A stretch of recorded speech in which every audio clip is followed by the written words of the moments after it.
just ask the questions. And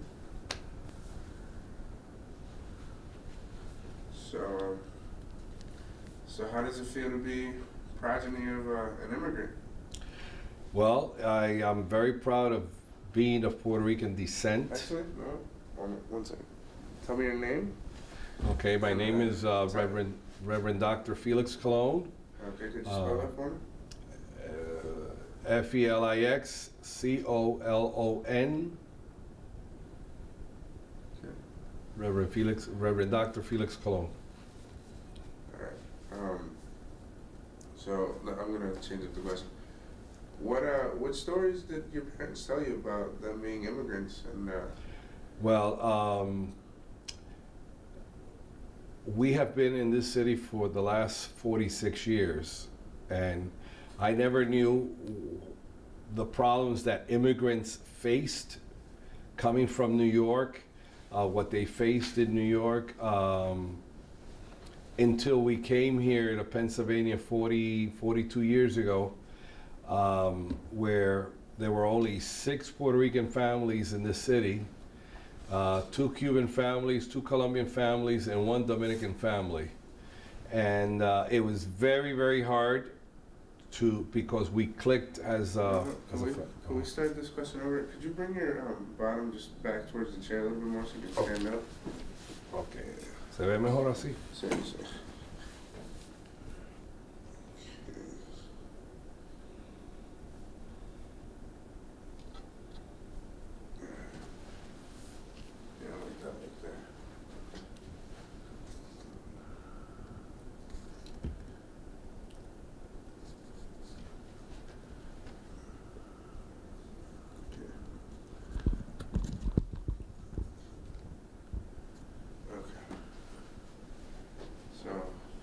Start over again from how you got here and your parents.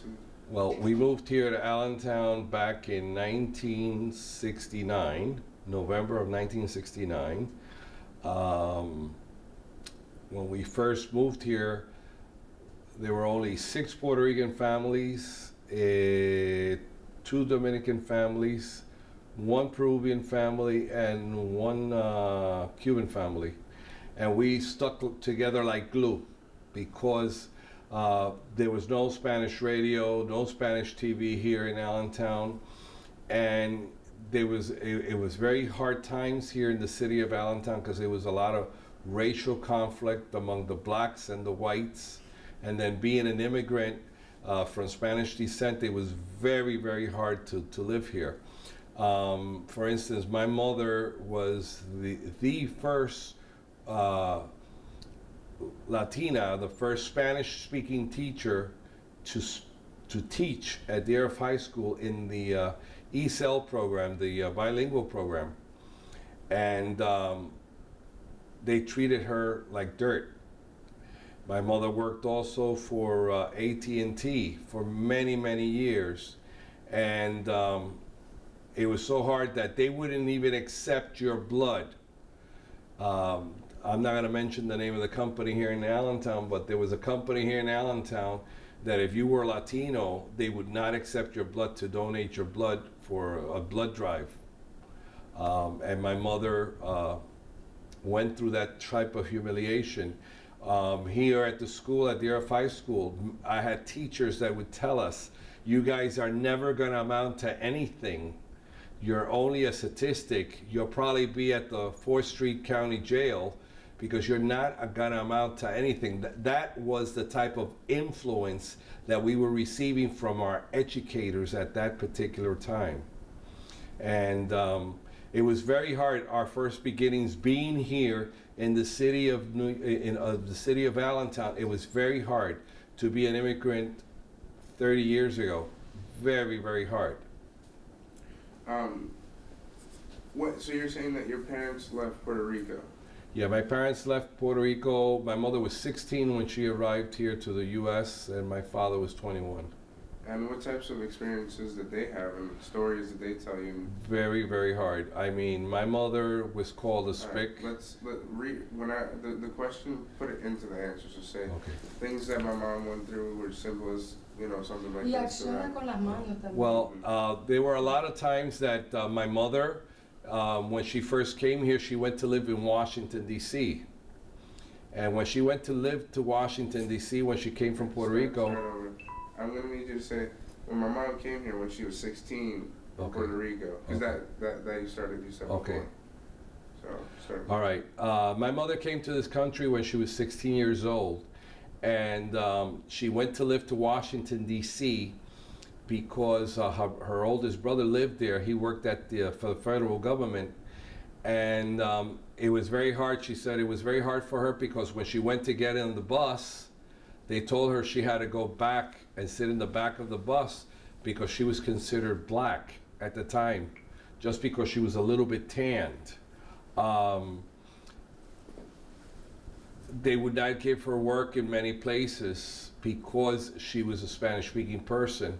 And then when she moved to New York, back she was 17, 18 years old, it became even harder for her because at that time in New York, if you were Latino, it was very, very hard for you to get anywhere.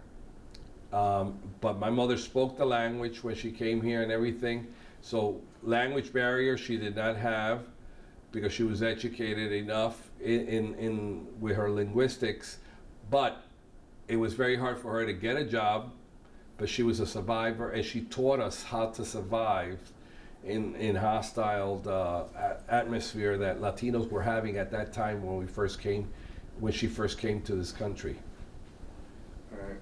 And how about your father?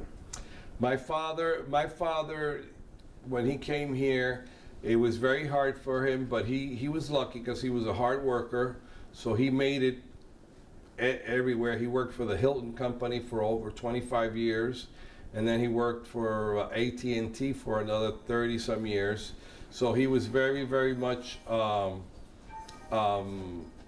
he was pretty lucky. He didn't speak the language very well, but he was a survivor. He was well respected here in Allentown because of his community work.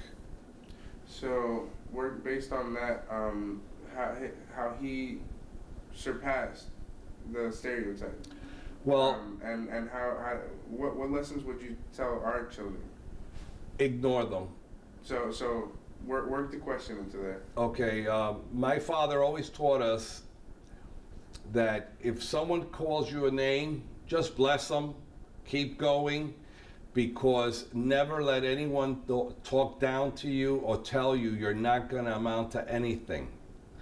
Because you have the power within yourself to be successful, to be talented. Use what you have. The God-given gift that you have inside of you, use it. Don't let anyone tell you that you can't do anything and that you'll never amount to anything. And that's what my parents taught us. They call you a spick, they call you a dirty Latino, they call you whatever. Just say thank you and just keep on going. And that's how we learned. That's how I have taught my kids. That's how I have taught my grandkids that nothing, words are just words. You have the power to make the difference and teach people how to be, what to be, and where to go from there. Something that the last speaker mentioned that he didn't actually get to talk about when he was interviewed was that he wanted to teach his kids also that he doesn't want people to just automatically say no to themselves if they can't do something, that they're automatically going to be turned down based on race, but they should go and try. And so do you want to say that, reword that in a way that, you know, you've expressed to your children to always try and don't let being Hispanic stop you from working in a predominantly white or going to a university or any type of anything? Well, I had a teacher here at DRF High School where I went to school that told me that I would never be anything, that I would never amount to anything, that I was another number. I took that as a challenge. My parents taught me that I should take that to motivate me instead of putting me down and bringing me down, to take that as a motivation. 10 years later, I became that guy's boss. Okay? I became his boss and I told him, you know what, sir? Thank you for the motivation that you thought you were giving me at that particular time, because thanks to that motivation, I am who I am today. I have 3 PhDs in education and theology and pastoral counseling, thanks to you. Thanks to the way that you motivated me, telling me that I would never amount to anything. And that's what I tell students out there that might be listening to this interview. Don't let anyone, I don't care who it is, your mother, father, brother, sister, neighbor, don't let anyone tell you that you cannot do anything. You have the power in you to do it. All right. Now, based on talking about culture now, what aspects of culture do you feel that you didn't really get exposed to being young? That you would leave the house and it was just a completely alien world. Did you ever feel like an alien yourself? No, no. So we maintained our culture very alive at home. My parents were very, very Latino. We kept the language at home. My parents taught us that we had to speak both languages from day one, both English and Spanish at home, in order for you to maintain your culture, your roots. The music, we kept the music, we kept the food, we kept our artwork. Everything had to be part of the culture that we were, and we kept it that way. And to this day, I am very cultural when it comes to my traditions and so on. Also, my beliefs in God and my church work, that was also very instilled in me from my culture. So that's what we have, the legacy that my parents have given us, have given me, and I have passed it on to my kids and my grandkids. What's something that you clearly educate your children now on how to raise their children? Something that you always wanted them to maintain. I mean, it can be language, it can be make sure that you take them to Puerto Rico. Make sure they see it firsthand. Did you experience that as well? Your parents? Yes, my parents would take us to Puerto Rico every year, so that the first experience I'll never forget, when I went to Puerto Rico, I had never seen animals. I had never seen a farm. You know, that was something that we read about. And my first experience when I went to that farm, I fell in love with it, because then I knew what it was. I didn't know what a coconut was. I didn't know what sugar cane was. And my parents made it not a vacation group, but also a time of, it was a vacation, but also a learning experience for us, learning how they toasted the coffee, how they cut the sugar cane, how they peeled a coconut to get the water out of the coconut. All those things. We would go a lot in Christmas and see what they call las parrandas o asaltos navideños, which is our singing Christmas carols in the countrysides. The music, we learned to dance the music from our culture, the salsa, the guajira, and all that, in order for us to maintain our culture. And that is what I'm doing also with my kids, and my kids are doing with their kids, is teaching them the language. My kids are all multilingual, okay? They all speak more than one language. My grandkids are also being taught to speak both English and Spanish, and also to maintain their food, their culture, their music, and so on and so on. And just lessons that you want kids that don't have parents that are well educated, resources that you have now that have developed over time with our existence in this country, and the population is growing, and the influence that we have on the American culture and the American culture has on our culture, but it being that we're the diaspora, that we're a separate population of our natural heritage of our homeland, how we're becoming slightly different. But what things do you want people to maintain? I think that they need to maintain is, first of all, their language, to continue to maintain their traditions. Not all the traditions are good, but there's a lot of good traditions that we need to keep, that we need to instill in our kids. Also, the respect, to maintain the respect within our elders. That's something that has been lacking here in the U.S., that most kids today do not respect their elders. And that is something that is still well taught in our Latino countries, the respect for our elders and the love for our elders and for our grandparents and for our great-grandparents. And it's very normal to see in a Latino home that normally we don't put our grandparents in a nursing home. We don't put our parents in a shelter or a hospice. Usually our grandparents die at home, and instead of sending them to a hospice if they're really ill, most of them die in our own homes. And that is part of the upbringing of the culture of loving and instilling the family values in the home. And that is something that is in great need today, that I think a lot of Latino families are losing. They're losing the rich roots of their family values at that particular time. Now, talking about the resources again, things that are available to immigrants today that your parents didn't exist at that time. What things are available now for parents that are immigrants and are going to have children that are born here? Well, there's a lot of programs through the educational system. The Allentown School District has excellent programs. We also have out in Philly the program called Aspira.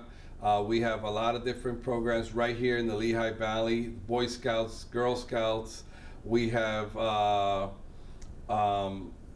we also have Casa Guadalupe that helps a lot of the programs within the area to help the community, to help the parents. We have also here in the Lehigh County a program that we help giving mentorship to our youth. If they need a mentor, if they need big brothers, big sister program, also to help some of these kids that don't have, maybe it's a single mom dealing with 4 or 5 kids, that we're able to help them and getting involved.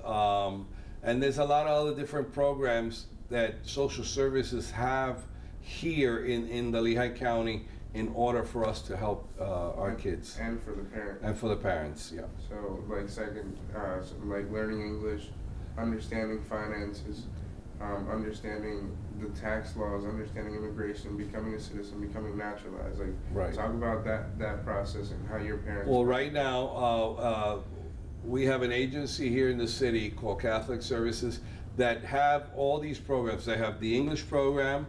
I believe it's Tuesdays and Thursday nights to help the parents understand the language. They also have a class for finances. They also have an immigration services there to help those that come from other countries to obtain their residency, their permanent residency. They have also the refugee program that people that come from Central and South America.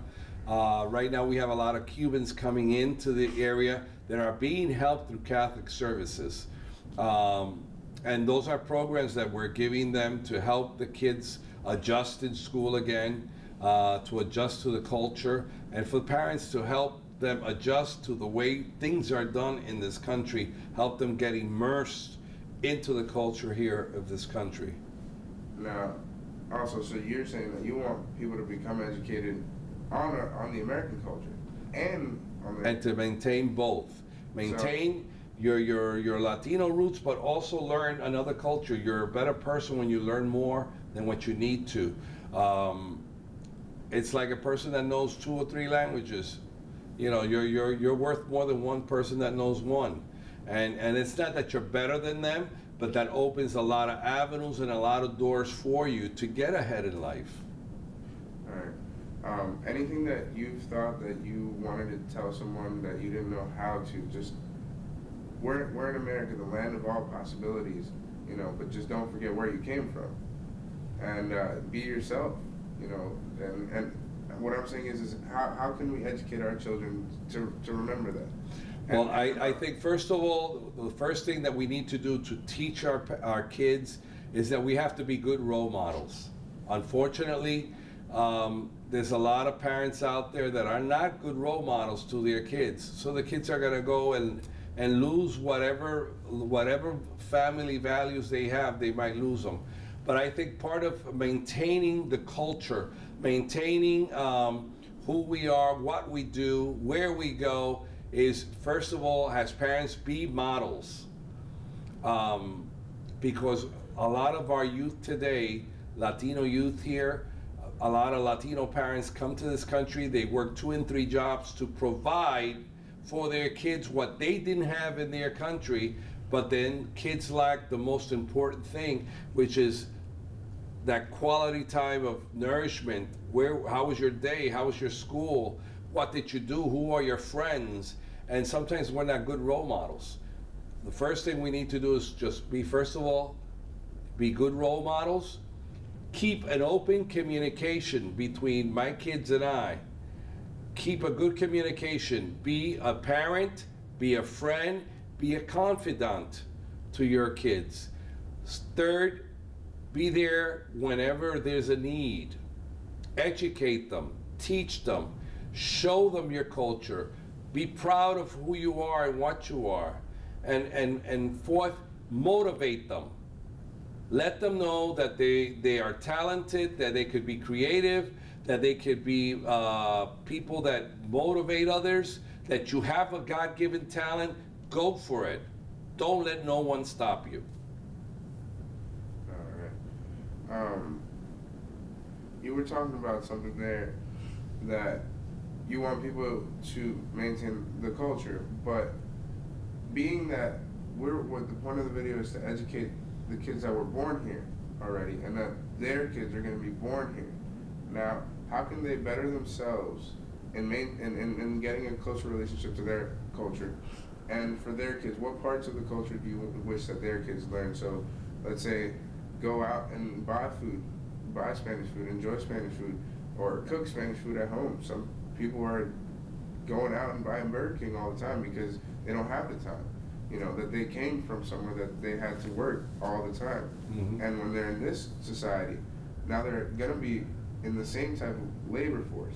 So they're going to have more time to spend with their children. So what do you want that time to be spent doing? Like you said, there are programs, but activities that the family can do. So you're saying read books, learn about the history, learn the language. You talk about that. There's a lot of good programs on TV that are teaching culture.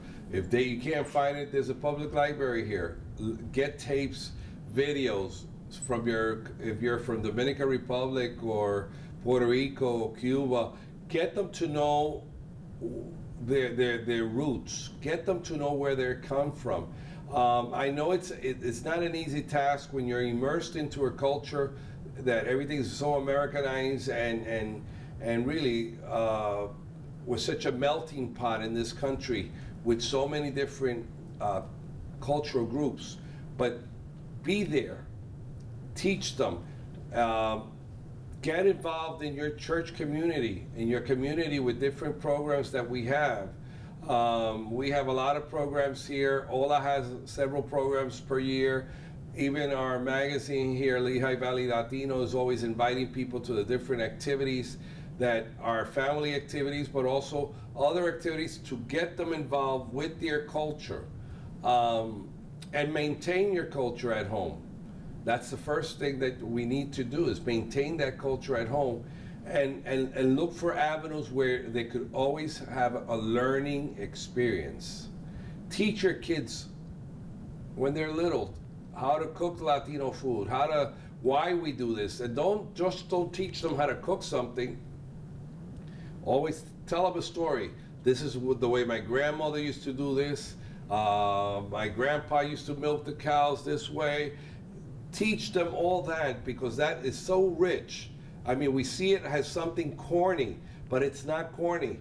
I do missionary work, and when I go to all these countries, I learn so much from them, and that's what I bring back to teach my community here by experiences that we learn. And they might not want to be a part of that at first, okay? Because all kids go through a rebellious type of rebellious stage, but at the long run, they retain back and come back to their roots. We just have to plant that seed to be proud of who you are and where your background is from. That might be the last point there. Another question that I missed was, did you ever feel like an alien yourself? And I never did.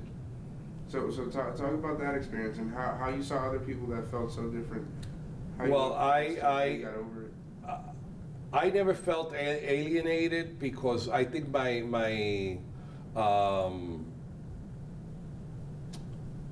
because of the parents that I have, they were good role models and they motivated me never to feel less than anything, less than anybody. They taught me that, you know, heaven is the infinity is, you know, you reach the top. Never stop, never fall back, just continue going. And my self-esteem was so well kept because of my parents, the way they worked so hard to give me what they have given me. And if I am who I am today, I don't owe it to this country. I don't owe it to no program. I owe it to my parents, which motivated me to become the person that I am. That they instilled in me my culture, they instilled in me my religious beliefs, they instilled in me the motivation and the drive to continue on, to go on and conquer the world. And for those that are speaking and listening to this message, this interview, all I can tell you is heaven is the limit. Don't let anyone stop you from doing anything. Just continue on and remember that you are prosperous, that you are talented, that you could do anything you put your mind to. Don't let anyone ever stop you from doing what you need to do. All right. Is there a message that you can put together to tell future parents, just the kids that are going to watch this are college age, so you now obviously are motivated to get yourself educated. So not only that, now educate yourself about who you are, but maintain that so that you can pass it on, because you are the front, the face, the last of this culture. So you have to propagate it, and we have to continue it. Now, with that, what message can you put together for parents well, I think parents that are out there listening to me, first of all, like I said before. It's actually, no, it's the students that are gonna be parents. Okay, so for those students that are gonna be parents, all I could tell you is, first of all, prepare yourself, enjoy life, enjoy your college years, better yourself, equip yourself, and learn to make wise decisions. And don't start a family until you're ready to be able to provide the time and the means to help your child or your family that's, you know, you're gonna raise a family sooner or later. And maintain your culture, maintain your beliefs, and most of all, keep your self-esteem up. And remember that you were once a child, and there was a great proverb that I heard once that says, you're once a man and twice a child. Remember that from childhood you became a man, and you brought life, you brought your children into this world, but sooner or later you gotta also let them grow and be a model to them. Be a model to what they are, and continue to pass on your legacy. And the best legacy that you could give your children is your education, your beliefs, and your talents, and your motivation. Great, that was perfect. Okay. So anything that you felt like you didn't really talk about as your experience as being Latino? And no, I like I said, I've been blessed. I've been here in Allentown close to 47 years. I've been an activist here in the city. I can't say I ever felt discriminated. I can't say I ever felt persecuted or thrown out of a job for being Latino. Why? Because I know where I stand my ground. I know what you need to know. What are your rights in this country? You need to know what is your, you know, where do you stand as a human being and as a labor and so on. Learn what is yours, and retain what is yours, and retain your belief in who you are. And no one can move you. No one can move you. All right. You got a lot of strong words there. Wow. That was beautiful. Y eso que te lo hice en inglés, que si te lo llevo a hacer en español. We actually have a big following in the prison. A really big following in the prison. I know. Because I get a lot of letters from there. Okay. Let me know when you're ready. Go. Muy buenas. Feliz Navidad y próspero Año Nuevo a todas las personas que nos ven a través de Lehigh Valley Latino Entertainment. Quiero darle las gracias. Yo soy el reverendo doctor Felix Colón del ministerio FJC Ministries y parte de la iglesia Bethesda bajo el pastoreo del pastor Josué Cancer. Yo quiero darle a ustedes una feliz Navidad, bendecirlos grandemente y recordarles que el tiempo de Navidad es tiempo de familia, tiempo de unirnos como seres humanos a compartir el amor del niño Jesús en nuestras vidas y reconocer que si yo soy quien soy hoy es porque Dios me apartó, me nombró a ser profeta en medio de las naciones. Hoy tú eres llamado a ser familia, compartir con tu comunidad y por eso a todos los que nos escuchan, a todos los que leen la revista a Lehigh Valley Latino, yo te quiero dar las gracias por auspiciarme en mi revista, en el artículo que escribo sobre la fe. Le quiero dar las gracias a todas esas personas que nos han escrito a través de todos los años, especialmente los que me escribieron el año pasado, que me hicieron llorar, diciéndome que pensaban hasta quitarse la vida y por ese artículo que escribí, Aprende a amarte a ti mismo, fueron bendecidos y han bendecido a tantos. Le quiero dar las gracias a todos los que me llaman y todos los que me escriben a mi correo electrónico. Le quiero dar las gracias a todos ustedes por bendecirme a través de su apoyo, de su amor, y quiero bendecirlos a ustedes y a todos los que ven y leen la revista y ven este programa. Los bendigo en el nombre del Padre, del Hijo y del Espíritu Santo, y que tengan una feliz Navidad, un próspero Año Nuevo y que este 2011 sea poderoso en sus vidas. Sean bendecidos.